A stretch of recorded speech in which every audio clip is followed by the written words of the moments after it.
तो hello friends, कैसे हैं आप सब। उम्मीद है आप सब अच्छे होंगे।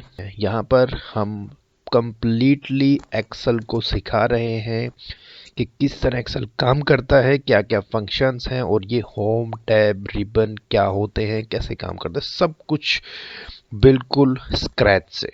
नेक्स्ट हम बात करते हैं डिलीट की। डिलीट सेल्स कैसे काम करता है।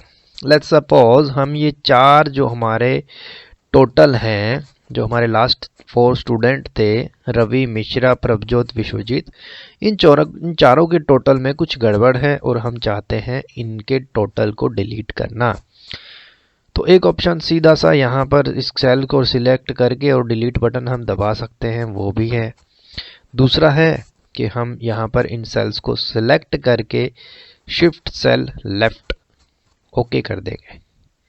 ये आप देख सकते हैं, वो जितना भी डेटा था इसमें वो सारा डिलीट हो चुका है। अंडू कर लेते हैं एक बार। इसके बाद है, और इसी तरह से होता है, आप शिफ्ट सेल अप भी करते हैं तो भी इसमें ऐसे ही होता है, ये भी डिलीट हो जाता है। और वो जो डेटा है ये ऊपर शिफ्ट नहीं होता है, ये डिलीट कर जाता है, क्योंकि ये डिलीट कर रहे हैं हम, इस वजह से डेटा ऊपर नहीं जाता है। ठीक है। एंटायर रो का मतलब हमने जो ये रो सिलेक्ट की हुई 17, 18, 19, 20, ये टोटली डिलीट हो जाएगी। एंटायर कॉलम का मतलब हमारा जे कॉलम है, तो ये जे कॉलम एंटायरली पूरा जे कॉलम हमारा डिलीट हो जाएगा। ओके दोस्तों, उम्मीद है समझ आ गया होगा। नेक्स्ट है डिलीट शीट रोज।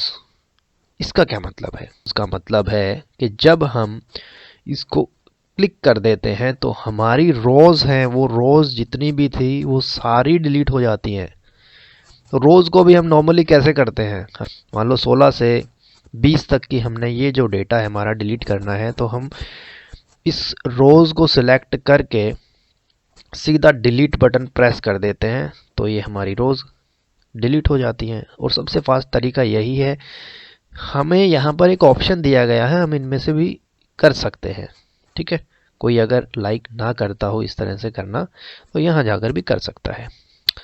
नेक्स्ट है हमारा डिलीट में delete sheet columns. Okay, delete sheet columns में क्या है, वही सेम चीज़ है कि हमें ये कॉलम्स, मान लो HIJ, ये 3 कॉलम हमें डिलीट करने हैं, तो हम डिलीट शीट कॉलम्स पे क्लिक कर देंगे तो ये डिलीट हो जाएंगे तीनों कॉलम।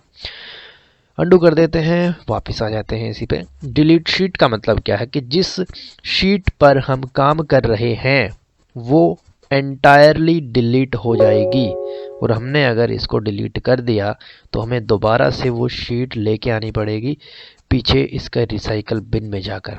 अभी हम इसे डिलीट नहीं कर रहे हैं।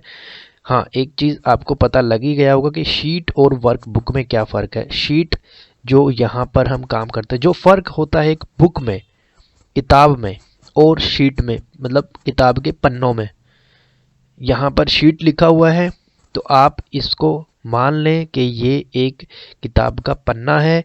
और तो आपकी बुक कौन सी है, बुक आपकी है यहाँ पर, जैसे कि मैं एक एग्जांपल देके आपको समझा देता हूँ। यहाँ पर मैंने इस शीट को रीनेम कर दिया है, ये दिखाने के लिए, बताने के लिए कि शीट और बुक में क्या फ़र्क है। दोस्तों, हम जिस शीट पर काम कर रहे हैं उसका नाम है फॉर्मेट। ओके, ये शीट 4 है, 5 है। जिस शीट पे हम काम कर रहे हैं उसका नाम है फॉर्मेट, और जिस बुक में हम काम कर रहे हैं वो है कंडीशनल फॉर्मेट। ये जहाँ पर ये नाम होता है ना ऊपर, हमारी एक्सेल जो हमने एक फाइल बनाई है उसको कहते हैं बुक, वर्क बुक। ओके, उम्मीद है याद रहेगा।